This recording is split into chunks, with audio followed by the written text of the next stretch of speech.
함께 보실 말씀 누가복음 2장입니다.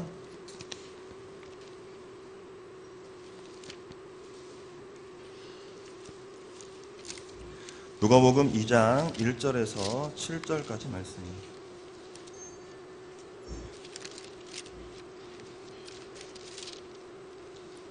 누가복음 2장 1절에서 7절까지 한 절씩 교독하겠습니다. 그때에 가이사 아구스도가 영을 내려 천하로 다 호적하라 하였으니 이 호적은 우레누가 모든 사람이 호적하러 각각 고향으로 돌아가매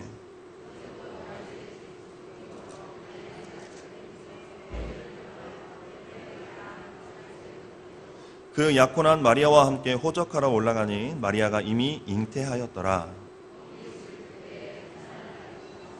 첫 아들을 낳아 강보로 싸서 구유에 누였으니 이는 여간에 있을 곳이 없음이러라. 네, 기도하겠습니다. 주님 감사합니다. 세상 모든 것을 위하여서 또한 나를 위하여서 하나님의 아들 예수 그리스도가 육신을 입고 이 땅에 오심을 기뻐하기 위하여 우리가 이 시간 모였습니다. 주님, 세상이 추구하고 세상이 즐기는 그 기쁨과 즐거움으로 끝나는 인생이 아니라 진정 예수 그리스도가 이 땅에 오심을 진정 기뻐하고 그 의미가 무엇인지를 온전히 깨닫는 인생들 되게 하여 주시옵소서. 이 시간 말씀을 통하여 함께 은혜 받기를 원합니다. 주께서 함께 하시고 은혜로 더하여 주시옵소서. 예수님의 이름으로 감사하며 기도드렸습니다. 아멘. 할렐루야. 네, 오늘은 기쁜 날이니까요. 좀 옆에 분들 바라보시면서 얼굴 좀 피시고 네. 오늘은 제가 설교를 빨리 끝낸다고 약속을 드려서 한 번도 일찍 끝낸 적이 없어서요. 그렇게 말씀 못 드리겠는데 네, 최대한 빨리 끝내겠습니다. 우리 옆에 분 바라보시면서 한번 활짝 웃으시면서 인사했으면 좋겠습니다. 웃으세요. 메리 크리스마스. 자, 네. 예전에는 되게 인사를 많이 했는데요. 요즘은 메리 크리스마스 거의 안 하는 것 같아요. 그렇죠? 네. 메리 크리스마스 되게 좋은 건데 기쁜 크리스마스 되세요. 네, 다시 한번 하겠습니다. 자, 옆에 있는 사람만 하지 마시고 제 앞뒤 보시면서 메리 크리스마스 시작.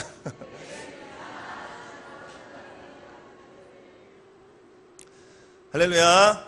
네, 그 웃으신 상태에서 들으시면 감사하겠습니다. 자, 입을 다물지 마시고 이렇게 웃고 계세요. 네. 네, 오늘 말씀을 보면 가이사 아구스도라는 로마의 황제가 나오고 있죠. 가이사 아구스도라고 하니까 잘 모르실 텐데요. 옥타비아누스 황제 이렇게 하시면 또 아실 거고요.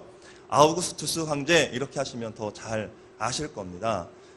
로마의 가장 부흥과 평안함과 큰 영토를 이루었던 초대 황제가 아구스도입니다. 이 사람이 영토를 확장했는데요. 페르시아로부터 영국 땅까지 그 모든 땅 자체가 다 누구 거? 로마 거였습니다. 이때 당시에 가장 나라가 확장됐고 잘 살았고 막강했고 부강한 나라가 로마라는 나라였습니다. 이 황제가 영을 내립니다. 다 호적을 하라는 것이죠. 근데 우리나라 정서상으로 이해하면 호적하면 내가 굳이 내 고향에 갈 필요 없이 뭐 주민센터에 가든지 그죠? 가까운 광진구청에 가면 얼마든지 우리가 할 수 있는데 우리식으로 이해하면 좀 어렵고요. 그러니까 유대의 관습을 따라서 유대 사람들은 희년이 되면 50년이 되면 팔았던 것, 뭐 종되었던 모든 것들이 다 원 상태로 회복이 되잖아요.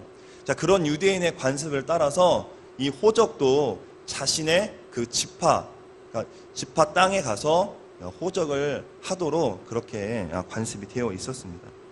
그래서 지금 요셉과 마리아가 무거운 몸을 이끌고 그 베들레헴 약 140km 정도 되는 거리를 호적을 하러 가고 있는 것입니다. 자, 로마 황제가 호적을 하라고 했습니다. 이유는 무엇이겠습니까? 당연하죠. 그 넓은 나라를 다스리려고 하니 가장 많이 들어가는 돈이 필요했고요.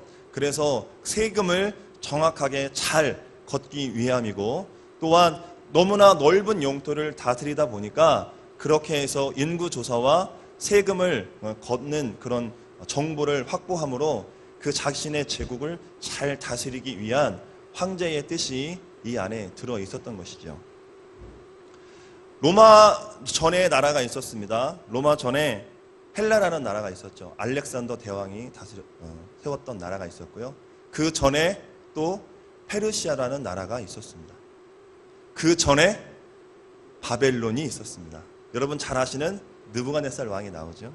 그 전에 아시리아라는 나라가 또 있었습니다. 여러분 아수르나 바벨론이나 또 그 외에 로마까지 오면서 그 모든 나라들은요, 그 당시에는 세계에서 그 누구도 범접할 수 없고 이길 수 없는 최대한 강력한 나라였습니다. 그들은 자신들이 이렇게 가장 큰 영토를 확장하고 가장 막강할 때에 결코 망할 거라고는 꿈에서조차 생각하지 않았었습니다. 모든 열강의 왕들이 꿈꿨던 건 무엇이냐면 제국의 황제였습니다. 모든 나라를 평정하고 내가 그 모든 나라의 역사의 주관자, 최고 권력의 정점에 서고 싶었던 것이 그 당시 왕들의 꿈이었고 소망이었다라는 것이죠.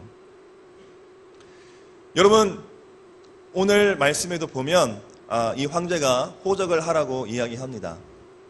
우리가 표면적으로 볼 때에는 이 사람이 영토가 확장되니까 세금을 잘 걷고 나라를 잘 다스리기 위해서 호적을 하라고 하는구나 라고 우리가 생각할 수 있지만 이 안에 하나님의 숨은 섭리가 있다는 것이죠.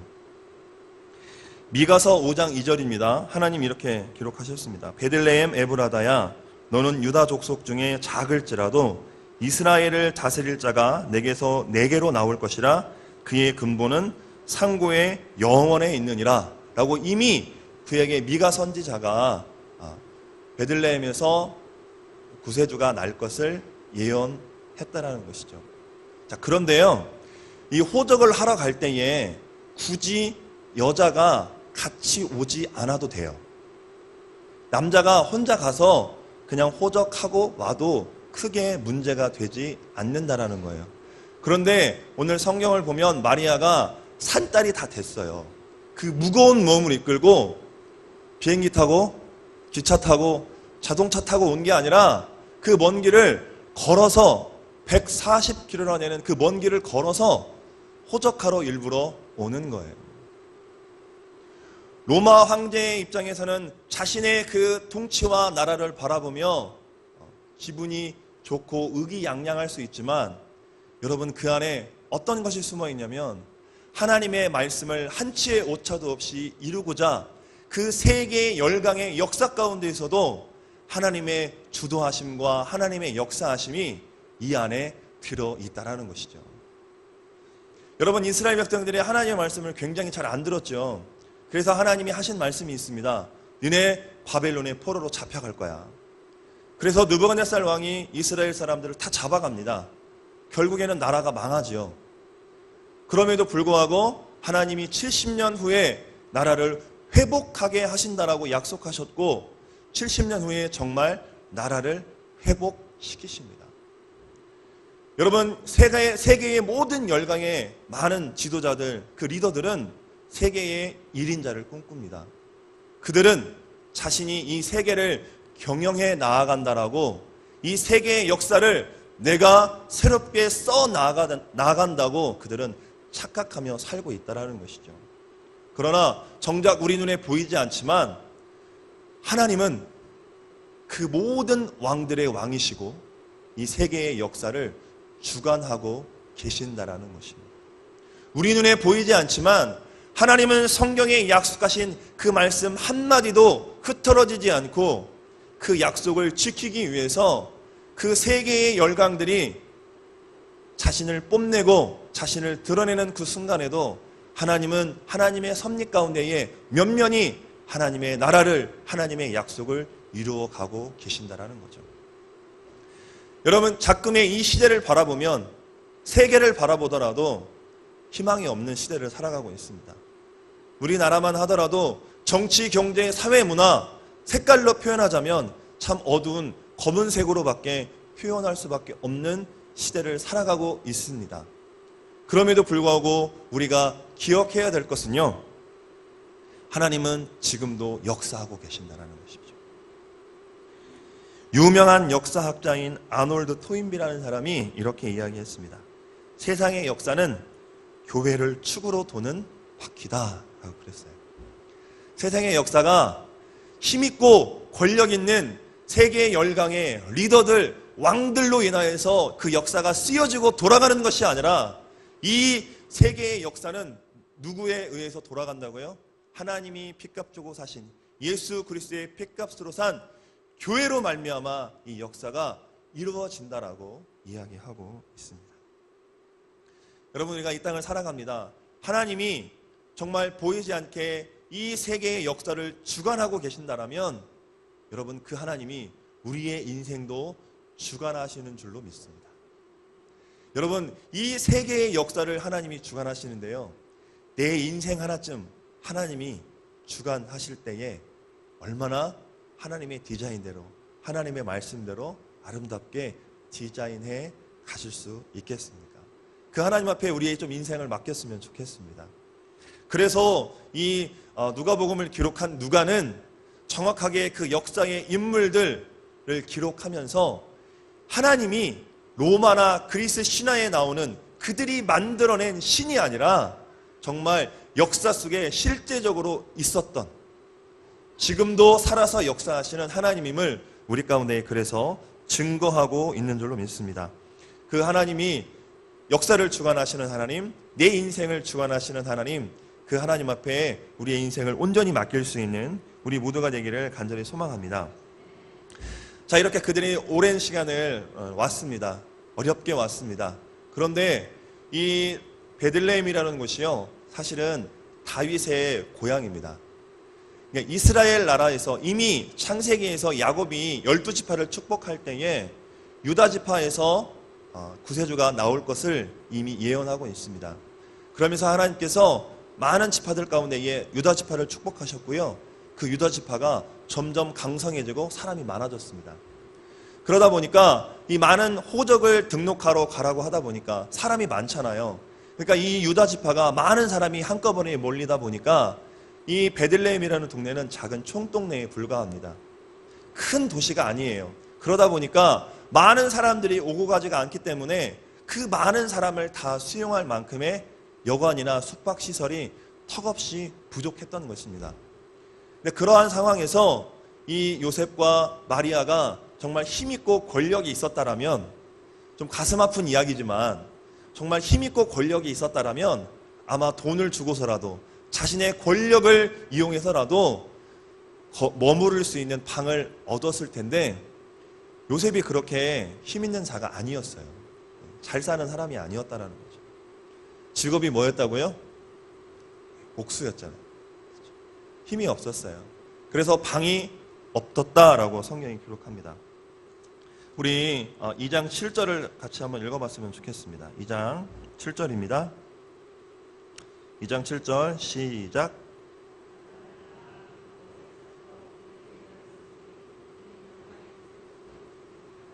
네.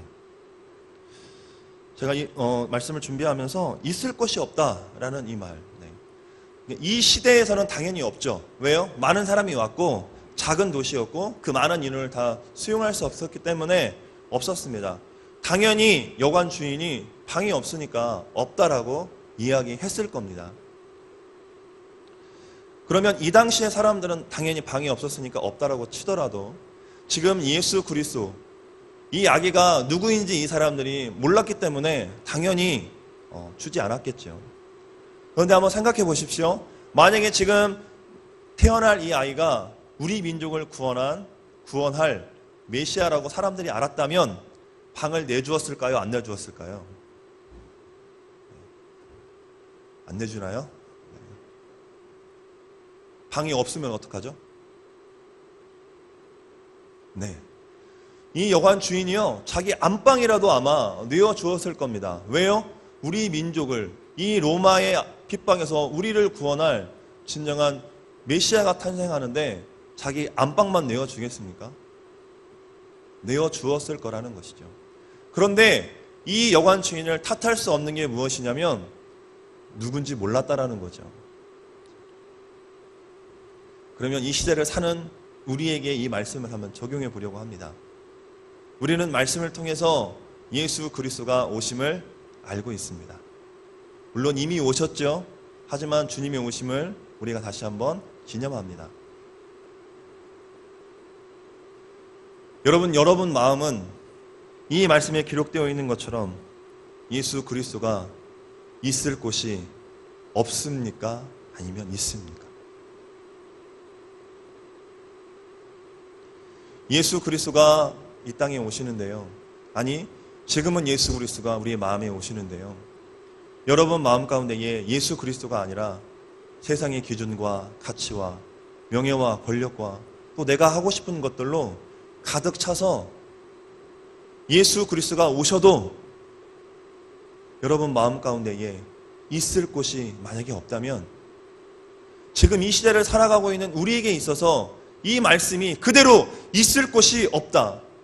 내가 누군가의 마음을 찾아갔는데 그곳에 내가 머물 곳이 없다라고 만약에 주님이 말씀하신다면, 그러한 마음의 상태로 우리가 있다면 다시 한번 우리의 마음을 점검해 봐야 될 것 같습니다. 여러분, 내일 예수님이 오십니다.